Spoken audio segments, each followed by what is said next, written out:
Ladies and gentlemen, thank you for standing by, and welcome to the 10x Genomics second quarter 2020 earnings conference. At this time, all participants are in the listen-only mode. After the speaker's presentation, there will be a question and answer session. Please be advised that today's conference is being recorded. I would now like to hand the conference over to your speaker, Eric Jaschke, Director of Investor Relations and Strategic Finance. Please go ahead. Thank you. Earlier today, 10x Genomics released financial results for the second quarter ended June 30th, 2020. If you have not received this news release, or if you would like to be added to the company's distribution list, please send an email to investors@10xgenomics.com. An archived webcast of this call will be available on the Investor tab of the company's website, 10xgenomics.com, for at least 45 days following this call.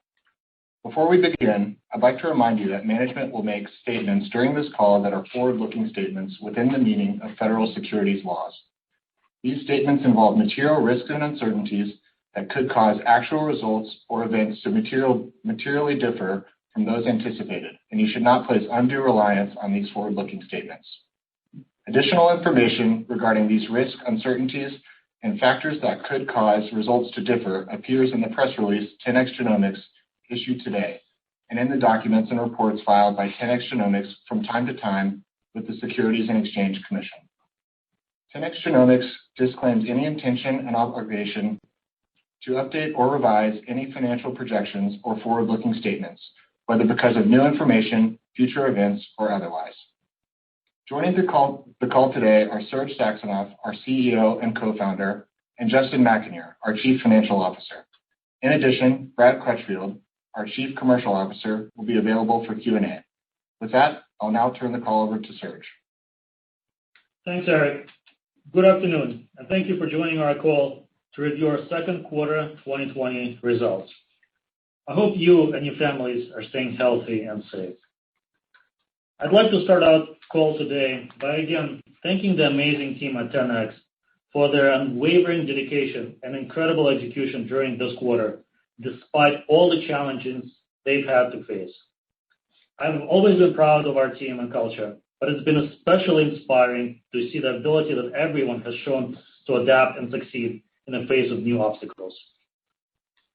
This perseverance has been critical to ensure that we continue to execute on our plans and take advantage of the opportunities ahead. As expected, the impact of COVID-19 created a challenging environment in the second quarter. Our revenues were down 23% year over year at $42.9 million.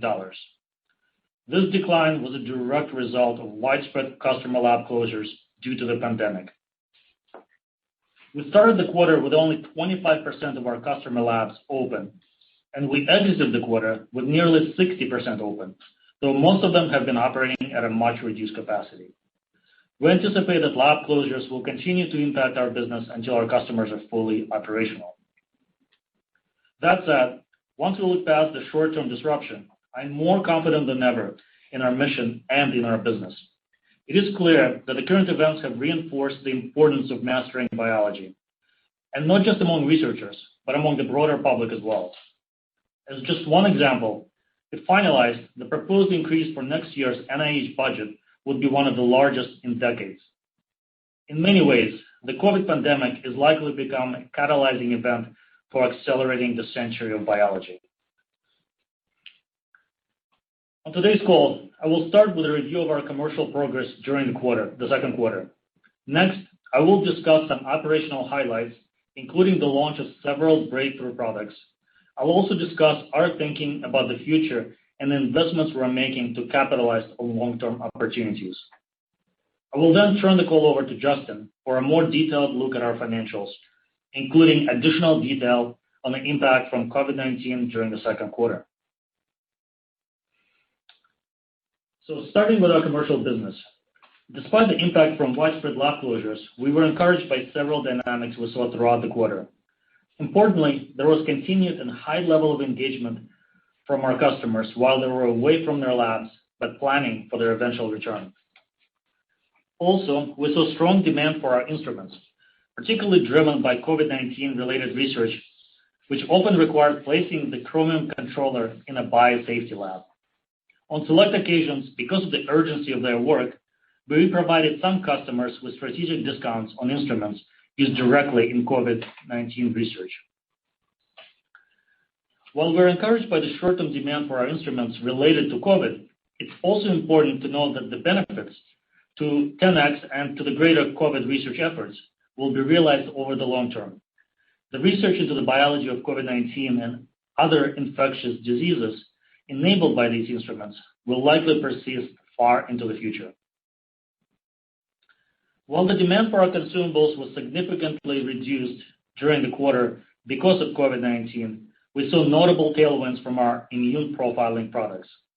Researchers around the world are using these products to increase the understanding of the SARS-CoV-2 infection, decipher the body's immune response, and in some cases, identify antibodies which may have therapeutic or prophylactic benefits. There are now well over 50 preprints and peer-reviewed papers featuring 10x products across these applications. For instance, there have been multiple publications in major journals in which researchers were able to individually analyze and rapidly identify neutralizing antibodies for the SARS-CoV-2 virus. The research holds great potential for reducing the toll of the pandemic. In fact, several of the most promising COVID-19 treatments making their way through clinical trials are based on neutralizing antibodies. More broadly, we're encouraged by the many coordinated and collaborative efforts across the scientific community and the speed with which scientists have been making progress in understanding this disease. We're immensely proud to play a role in supporting these efforts.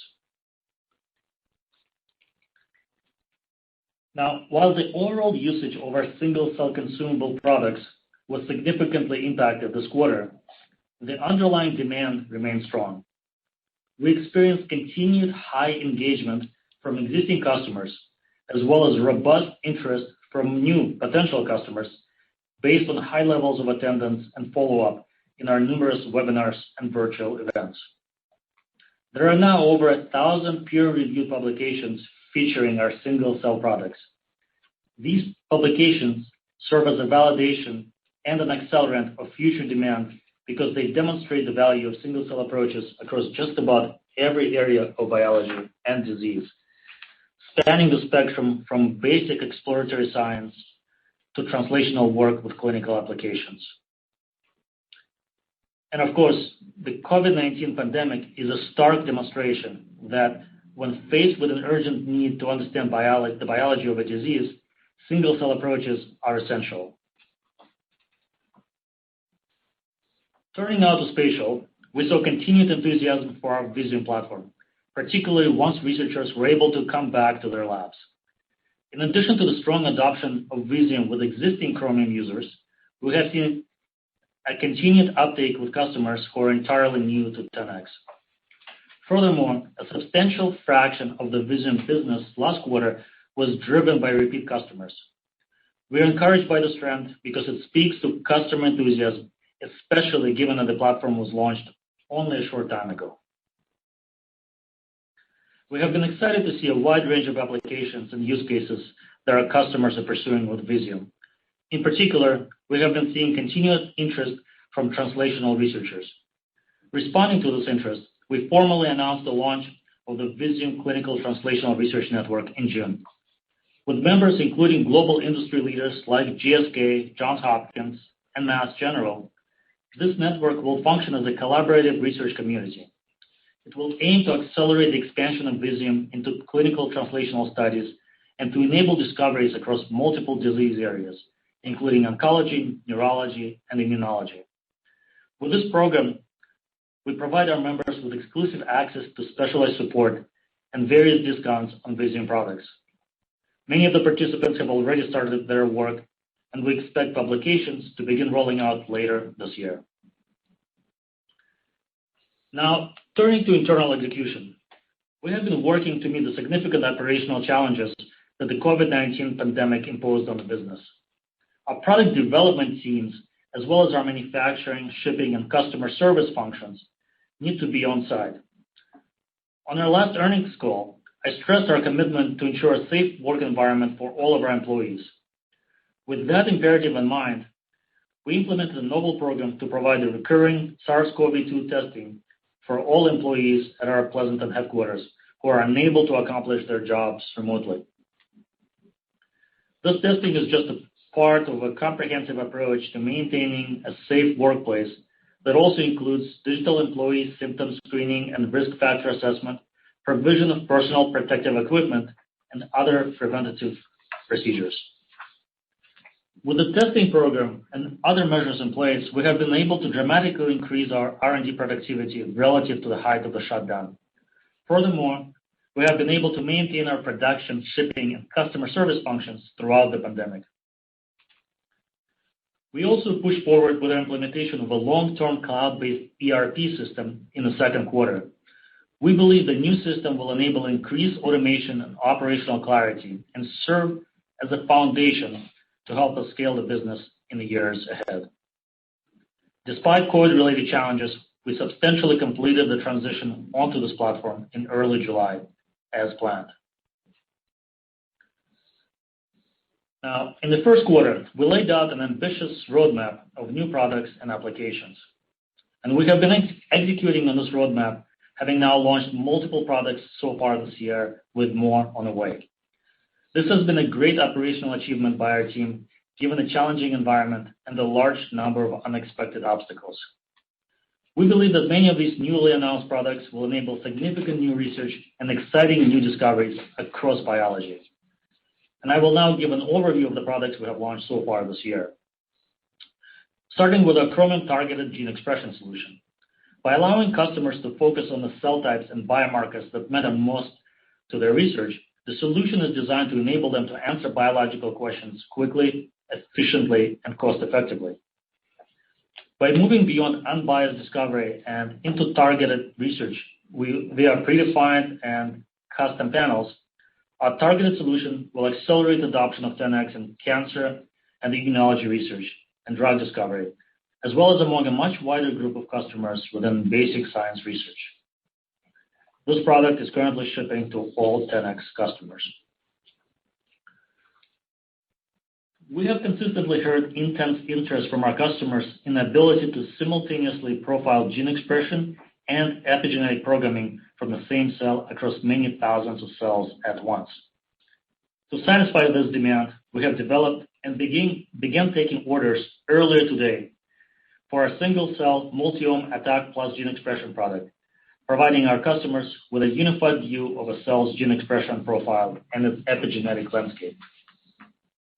With this product, researchers will be able to deepen their characterization of cell types, discover new gene regulatory interactions, and better understand the rules of epigenetic programming. The potential of this technology is profoundly exciting because it seeks to address one of the central challenges to understanding human biology and can drive fundamental new insights across many disease states. In July, we announced the launch of a new product that we have not talked about previously. This was version 2 of our Chromium single-cell immune profiling solution. Notably, this product extends the capabilities of the original version and offers an up to 60% increase in gene detection sensitivity. This increase in sensitivity allows our customers increased flexibility to either reduce the sequencing costs while preserving biological insights or access increasingly rare gene transcripts. We believe this product will be an important tool for advancing the state of the art in immune genomics and will have powerful applications across many areas, including infectious disease, cancer, and autoimmunity. We expect to begin shipping this product imminently. Now turning to Visium.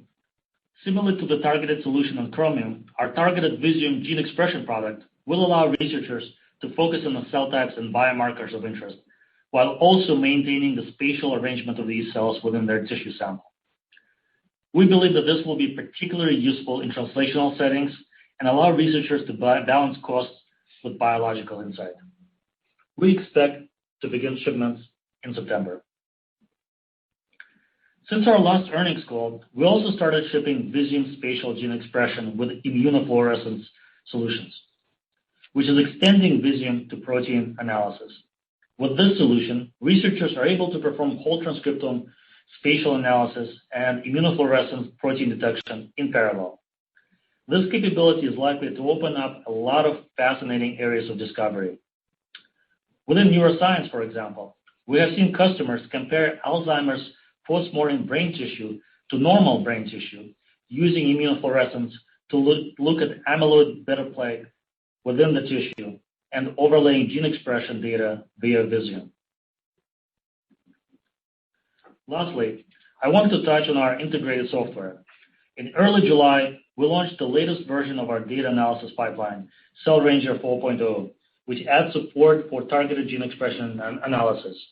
Importantly, Cell Ranger 4.0 also increases data analysis speeds by a factor of 4 while continuing to run on conventional CPUs, making these benefits available to all of our customers without additional investments in specialized hardware. As we keep developing and launching new products, we continue to make significant investments in our patent portfolio to protect these incredible innovations. As of July 15th, we had over 250 patents issued or allowed and over 500 patents pending. We had over 100 new patent filings and almost 50 patents issued or allowed in the second quarter alone, including broad intellectual property addressing spatial and multi-omics approaches. The pandemic has highlighted the ability of our team to execute relentlessly through the short-term challenges. At the same time, within 10x, we keep our focus on the long term and the vast set of opportunities enabled by the century of biology. As we look to the future, we see more exciting opportunities ahead of us than ever before. And at the same time, our confidence in our ability to capitalize on them is stronger than ever. We plan to keep investing in the business to build on our momentum thus far and to create stronger foundations for future growth. Within R&D, we remain intensely focused on maintaining our culture of rapid innovation and robust product development. As we look beyond the COVID crisis, we intend to accelerate investment in R&D to continue improving existing products and launching new ones. We will keep making investments in intellectual property to protect these products.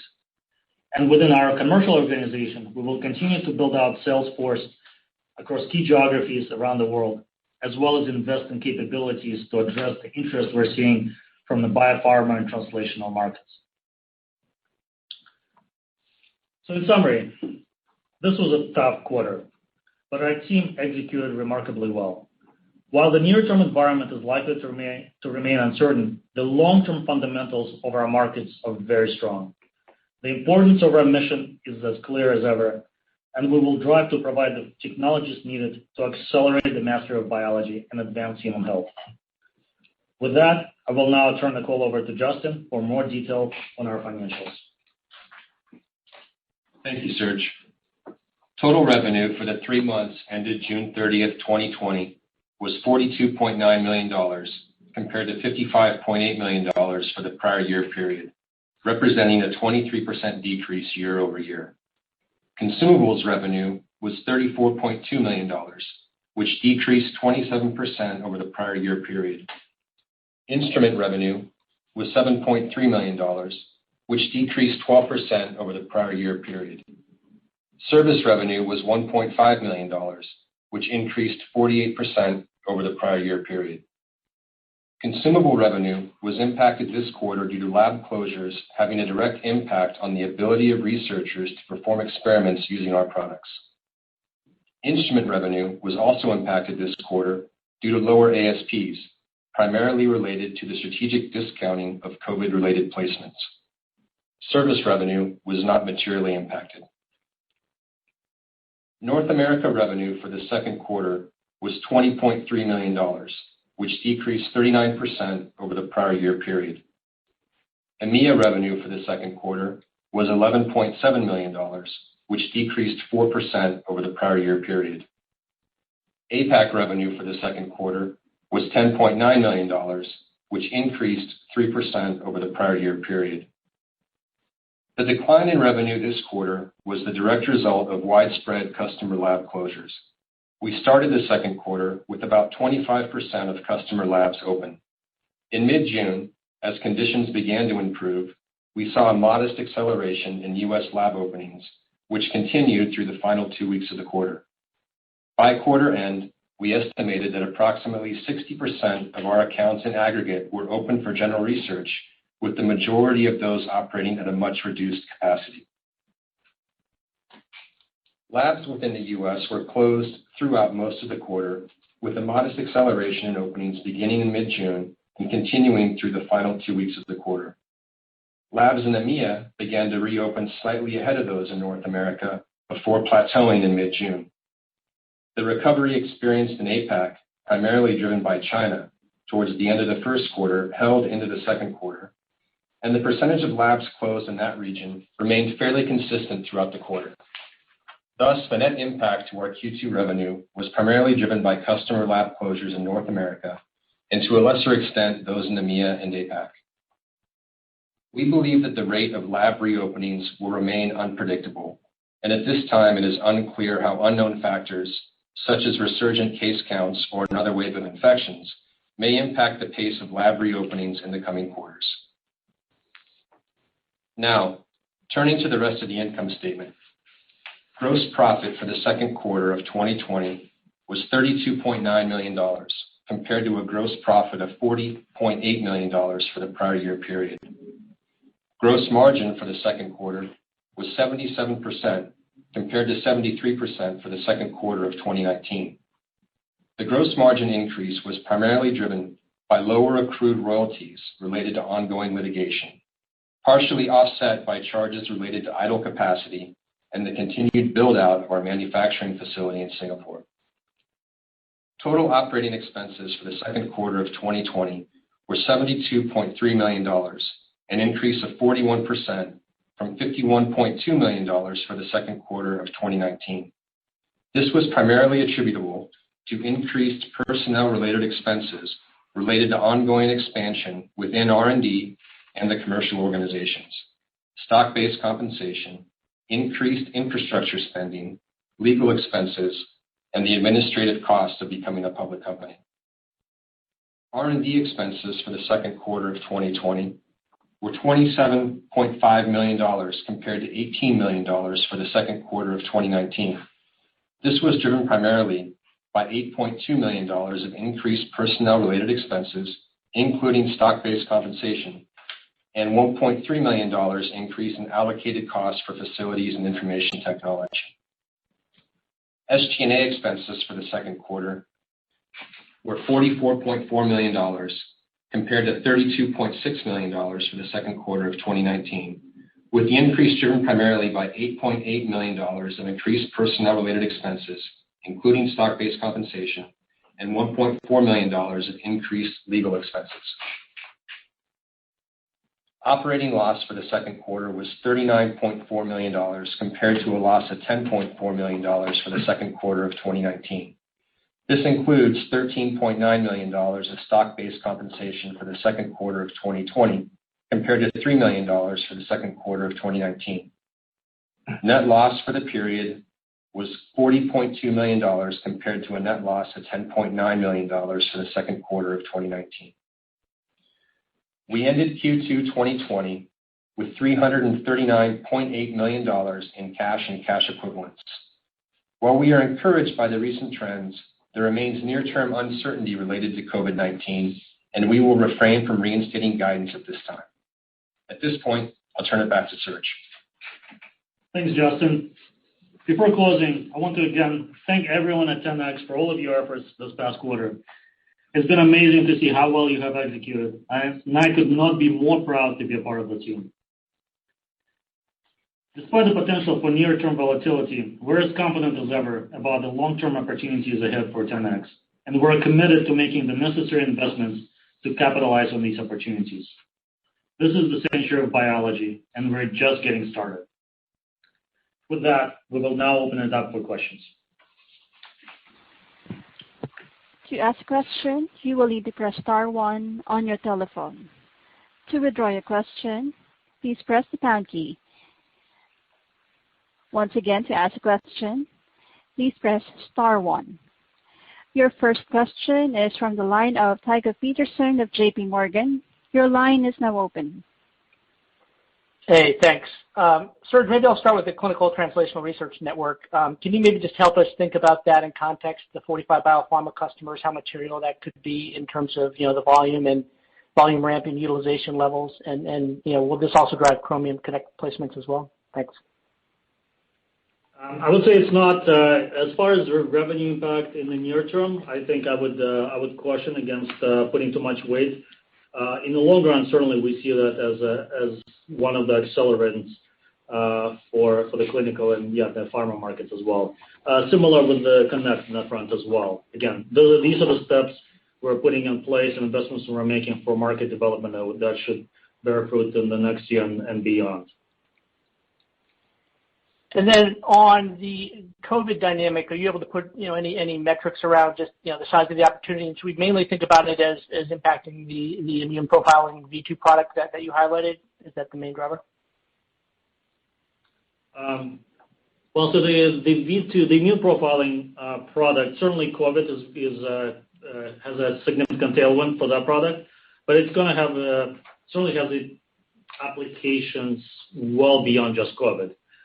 Cancer, autoimmunity, like I would say immunotherapy, immuno-oncology.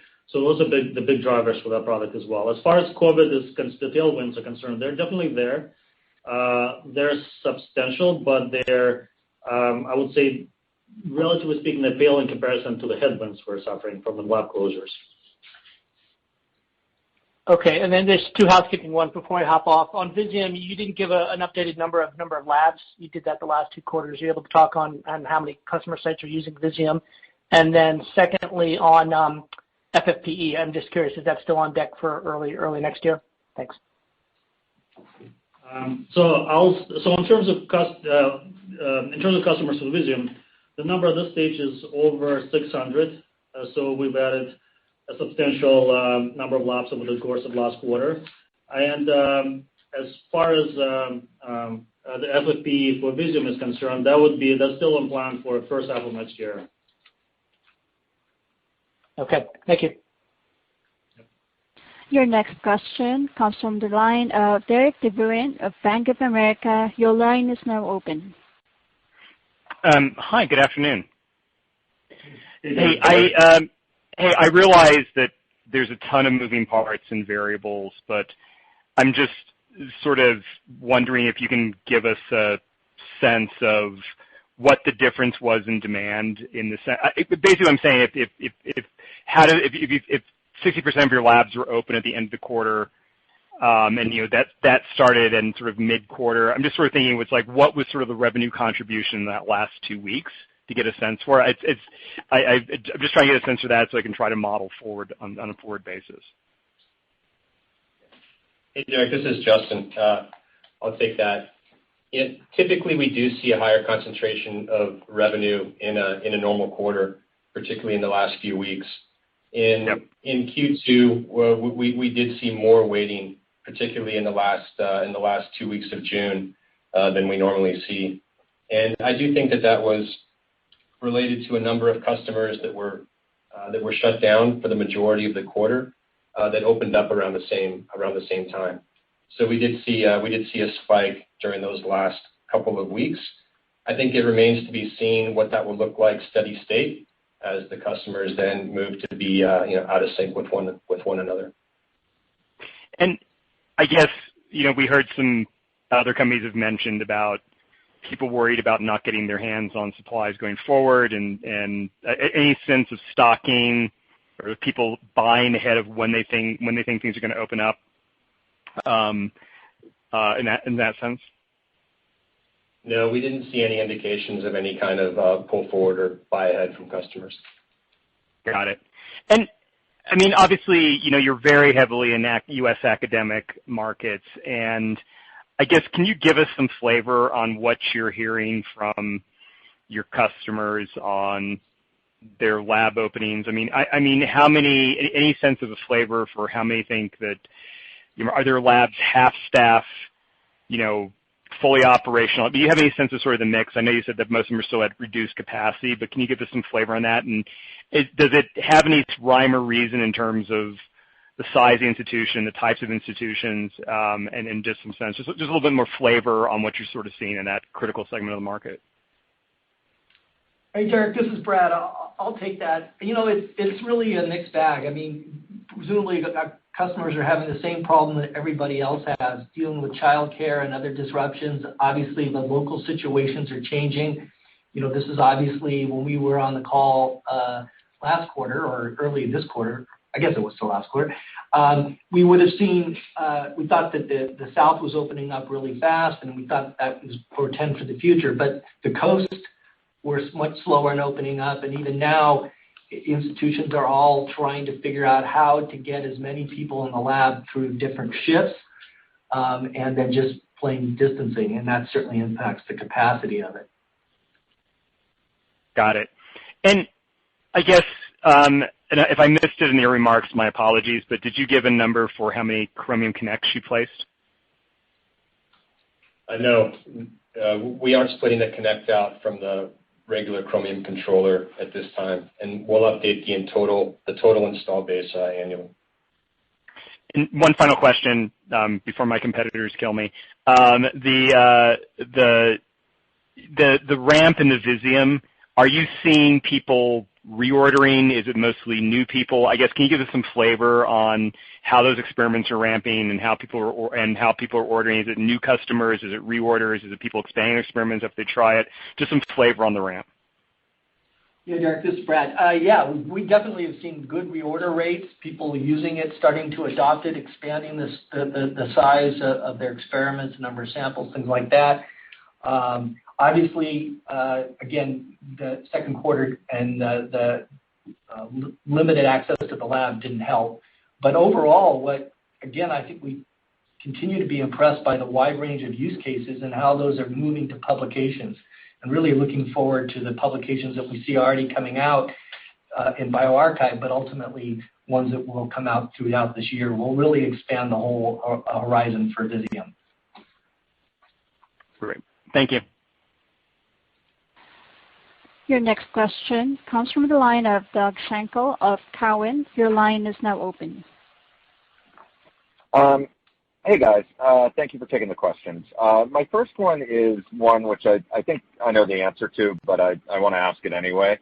When we look at the pace of operational investment and your commentary on the outlook for continued investment in growth initiatives, I just want to make sure that we should view that as really a sign of confidence that, first, you're seeing robust demand, albeit somewhat deferred for your products, and that, along those lines, you're confident that the likely duration of deferrals doesn't warrant any real material slowdown in the pace of investing in long-term growth opportunities. Absolutely. When we look at the we look at a lot of leading indicators, looking at demand, as I commented in my opening remarks, looking at the long-term demands and how sort of the shape of what customers are thinking about for the future and where the technologies kind of how they're evolving. So all of that we feel very positively about. And yes, this is a near-term disruption, but at the same time we feel pretty confident that there's once we're past through a pandemic, there's a really, really strong business for us on the other side. Okay, makes sense. You talked a little bit about what's going on in the different end markets. I guess just from a commercial standpoint, and how you're prioritizing things, as biopharma labs, in general, seem to reopen a bit more quickly than some of the academic research centers. Were you able to make, I guess, kind of commercial lemonade out of lemons in a way, and really just kind of pivot and maybe be a bit more aggressive in going after some of those pharma commercial accounts that may have been a bit harder to penetrate and prioritize historically? Yeah, Doug, this is Brad. The one thing with biopharma, the perception is it really depends on the size. The larger biopharmas were all much closer to academic institutions as far as their opening, and much more issues with employee programs to get people in the lab. But obviously the smaller and the small biotechs were able to move fairly quickly to reopen. So that's kind of a difference there. I think overall, we have been focusing on pharma, and even obviously through now the pandemic. And there's a number of programs we think ultimately will be part of bringing, expanding beyond the discovery into some of the more operational or validation platforms. So that we continue to make progress on. And then over time, I think in general, we were able to pivot very quickly and keep the customer engagement. But I will say by the end of the quarter, all the other companies had done the same thing, and then we were all just poisoning our customers with Zoom calls. So ultimately, there was a balance across that. But in general, we have looked at this time as an opportunity to make some lemonade, no matter how tough it is. Okay, thanks for that, Brad. And one last one. You talked about, focusing on Zoom, and of course there's, Zoom fatigue, separate from that. In diagnostics, you hear about more virtual and more e-detailing. In research tools, there's increased focus on what companies can do to basically enable their lab customers to get back to work if they're not in the lab. It's tough to do, but keeping in mind many of your users don't actually have a Chromium physically in their own lab, and Visium, of course, is a consumable solution without a captive instrument for spatial profiling. I'm wondering if those attributes, and by extension the fact that an investment in your technology really has a lower cost of entry, has helped better position you for adoption and utilization as folks figure out how to really operate in this environment, as it's clear it's going to last a little bit longer than we all would have hoped. Yeah, those are really good questions. I think the most important thing is the idea of a fast start, and that's kind of what you described, and it benefits for our business both in terms of being able to get the capital to buy it. So obviously that helps with the Chromium, and certainly Visium is very easy in that sense because there is no capital. So a key point to our success is these fast start, and that really goes to our support organization and our ability, both Visium and Chromium, to successfully onboard customers and be able to do that with a lot of digital tools that we already had in place, not expecting the fact that would be our only access.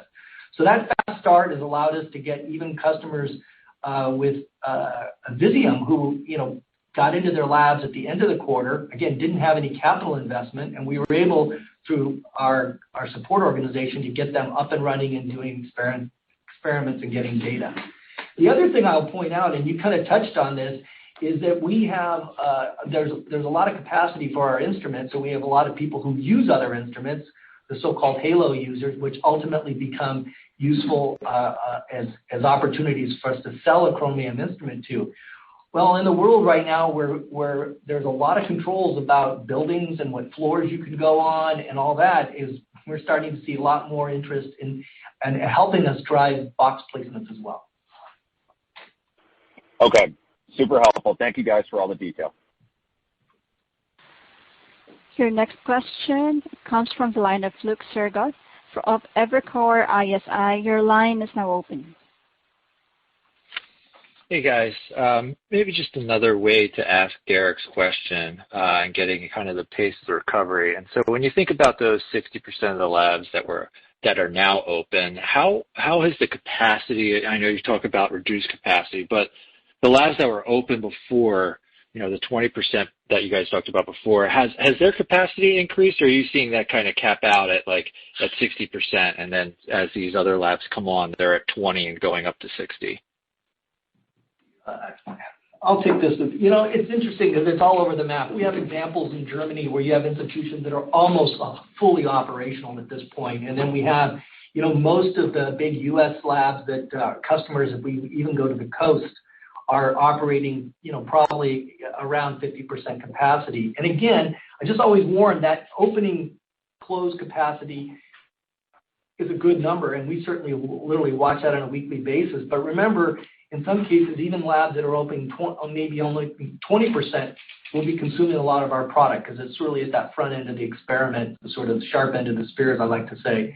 And then you have institutions like the Broad that largely shift initially to doing COVID testing because there was such a demand for testing, and then has now pivoted almost exclusively to research on the biology of COVID. So when labs shift like that introduces some delay because they're building entirely new workflows and access to the biology, and then obviously the testing and the capacity to run our products.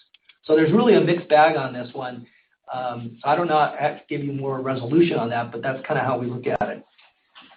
No, that's helpful. And I guess just to follow onto that, and so, I mean, you guys continue this torrid pace of new product introductions. Can you talk about the demand as these new labs open? Is it for all these new products, or are you getting everybody to follow on with Doug with the flavor and with the lemonade, like whetting their appetite by putting out all these new press releases on these new products, and then there's a risk that they're not going to use some of the legacy products. You're not catching the full value of that. So, there's still the workhorse that's driving so much insight in biology is our original sort of blockbuster, the 3' expression, which we brought successive versions of that product out and added increased capacity. So that's really what we're leading with. And even when we look at multi-ohm and products that are combining tests, are combining measurements, I mean, those are all sort of pivoted on that 3' expression. So I wouldn't think that anything we do moves away from that. It just kind of enhances it. But I think the real thing is when we bring out these products, it's consistent with our execution. And then we've, for the last several years, have laid out a roadmap, and to the credit of our R&D team and operational team, have been executing on that, and Serge pointed out, in very difficult times. So I think I'll just leave it with that. Okay. And then lastly, I guess, Justin, on margin cadence, should we expect a similar type of offset to the royalties continue to roll off from the continual build-outs and capacity expansion? Yeah, for the next gen transition, I've talked before about how that's basically a linear progression over 6 quarters starting at mid-2019.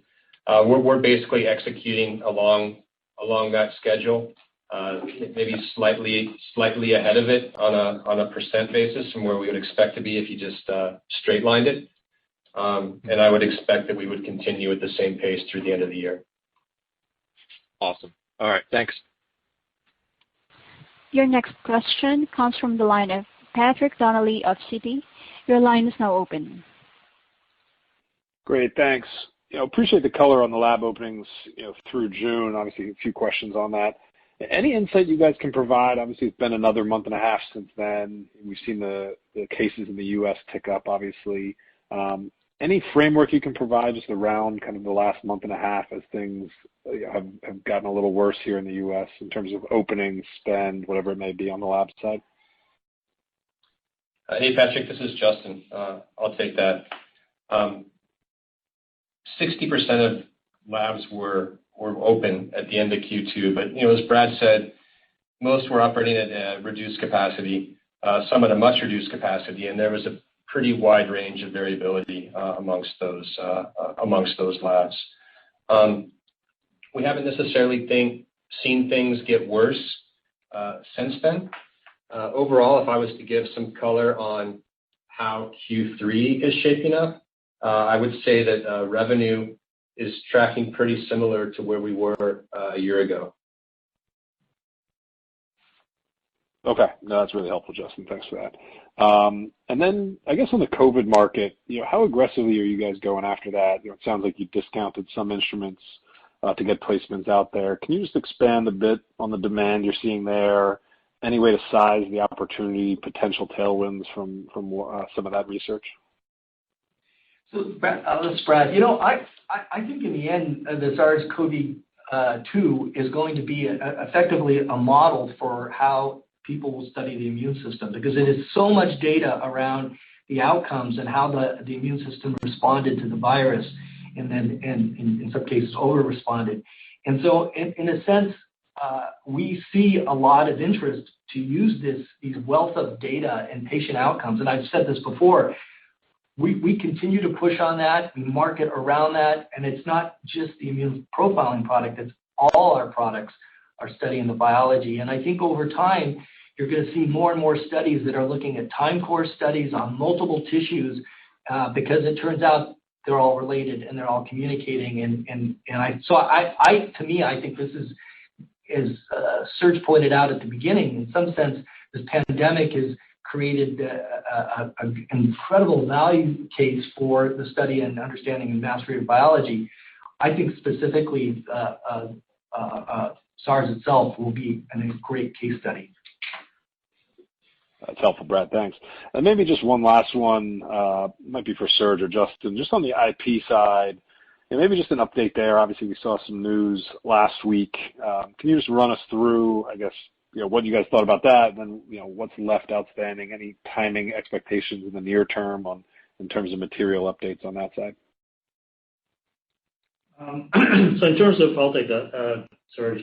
So there was a decision, kind of thinking about the major decisions that have been happening. There was an appeal in the original Delaware case, where there was a decision that came down last week or the week before. I want to emphasize that this covers, again, the legacy products, none of the next-gen products, and so kind of a backwards-looking case. What was found there is that two of the three patents, two of the patents were overturned, and the infringement was found to be overturned. And to the extent, sort of the accumulated damages have already been accounted for in our financials. So the decision still there's still more mechanics to be worked out in the final decision, and that's coming in the coming months. So that's that decision, and then I think nothing else major to update on the legal side. Okay, thanks, Serge. Your next question comes from the line of Dan Arias of Stifel. Your line is now open. Good afternoon, guys. Thank you. Maybe just a couple of follow-ups on the ones that have been asked, starting with belaboring the point a bit on the current environment. Are you able, Serge or Brad, to sort of contrast the percentage of labs that are open, that 60% or so, with the percentage of labs that are open and accessible in terms of just being able to install and train? I guess, how meaningful is that difference if we're just sort of thinking about orders, but then thinking about new customers and new installations maybe in the back half of the year? Yeah, I'll just jump into that on that one. It's interesting because for the most part, as labs open for their own work, they are closed to any outside visitors, and that remains almost universal. We're seeing a little bit of change in Europe, but and in some cases we have gone on site in the U.S. to do installations on the Chromium Connect. But in general, we kind of disconnect from there because again we're from a sales standpoint, we're operating from the view that this is all done virtually, and we kind of settled into that mode and assuming we're going to be in that mode for a while. But ability to onboard customers, we have not seen any limitation in that beyond, I'm sure our FAS and some of our customers would like to meet each other face to face. Other than that, then the personal side of it, we've been able to effectively onboard new customers. Yep, okay. And then just maybe on the clinical translation network, in ballpark figures, do you have the percentage of those labs that are Visium users today? And then I'm curious, just thinking about the pricing scheme that's associated with that program, which I believe incorporates a little bit of discounting. Would that discounting be expected to be at a level that could be at all meaningful to gross margins? So first off, the vast majority of the CTRN were new customers. These were new applications. They might have been customers, sort of early adopters, but generally were new customers, and that was the pull and why we decided to run into that marketplace. I don't believe because some of the testing we do is for a limited number of samples. So I don't believe that this would have a material impact on the gross margin of the company. Yeah. And I would just add to that, just overall, the Visium product does have a lower gross margin than some of the other products. So as that does increase materially as a percent of overall revenue, there is going to be some impact from that, but there's positive impacts to margin over the same time period as well. Yep. Okay, Justin, since you chimed in there, maybe I'll just finish with one for you there. Can I just sort of extend on the thought that you had to Patrick's question by asking if there's any reason why, just given if you're tracking to flattish in 3Q, that you can't be up year over year in 4Q?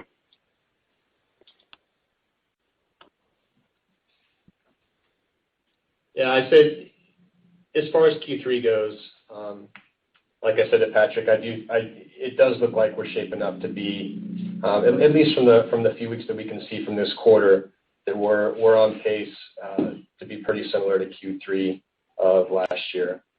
And so, if the positive trend continues and, more customers not only open up, but, open up to fuller capacity overall and also open up to outside visits, that would obviously be a positive driver of revenue overall.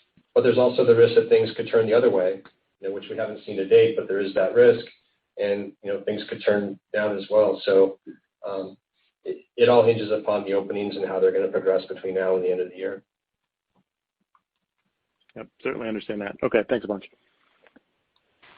Your last question comes from the line of David Westenberg of Guggenheim Securities. Your line is now open. Hi, thanks for taking my question. And sorry if I ask to repeat, I'm in a storm and my phone dropped several times during the call. So my first question is on NIH dollars. They don't tend to go away right now. We're looking at, mid 40 billion-ish with budget this year, probably increasing at historic kind of numbers here. So can you kind of give us a flavor in terms of your customers accessing those funds? I mean, and maybe put it into three camps here. I mean, number one, do you think that there could be any kind of demand destruction because of inability to access that fund? Number two, maybe a parallel shift in that demand. So maybe equal part that you would get in 2020, you get to 21, 22, or do you think there might even be a catch-up in terms of those dollars as we see that increase in NIH and your customers access those funds? Boy, that's a tough question. That's a lot of questions. So the demand, what was the first one? No, basically, I'm asking on your customers accessing NIH dollars and how they're going to be able to access that dollars, and whether or not we're going to see either A, any kind of demand destruction, B, just a pure shift in demand, parallel shift in demand, or C, whether we'd see those dollars in a kind of a pent-up demand fashion as we look at 2021. Basically what I'm asking is, there's definitely excitement in the research market post-COVID. If we're looking at 10x prior to COVID versus 10x now, in 2022, I mean, I could almost even see a kind of a scenario where you would see, there's more NIH dollars, you have an NIH backdrop, there's excitement in genomics, and it's really obvious that, your customers need to know what's going on with the immune system post-COVID. Yeah, so the demand destruction, and that's a new term, I know I've heard other companies use this. I mean, obviously we can't make up for lost time. There'll be some ability to continue to make up for experiments as samples are weighted. You got challenges at key institutions because the core facilities are busy. Because again, pent-up demand, some of it COVID-related. The other thing to note is when we think of the NIH, remember, obviously, as you've studied it a lot, there's really two parts to it. There's the extramural and the intramural. The intramural budgets are still subject to the current fiscal year, and those monies still have to be spent. I mean, we had some question early, I guess on the last call, of wondering whether the NIH would lax or change that. They decided not to do that. So we are seeing that gear up for the end of the quarter, lines the end of Q3, of course. As far as going forward, I see a lot of parallel and opportunities to enhance our business as I pointed out earlier, research that is going to get done because of COVID and the wealth of information. And again, the last part I guess there was, would there be a massive catch-up? And I don't see that happening because a lot of that's just related to the biology and samples, and so I don't see that as a meaningful source of growth. Yeah, thank you very much. And then just a second one on Visium. I talked to a service provider who said they would recommend 85% of their single-cell work also have a component. You dropped your phone. Restored. Hit by lightning. Well.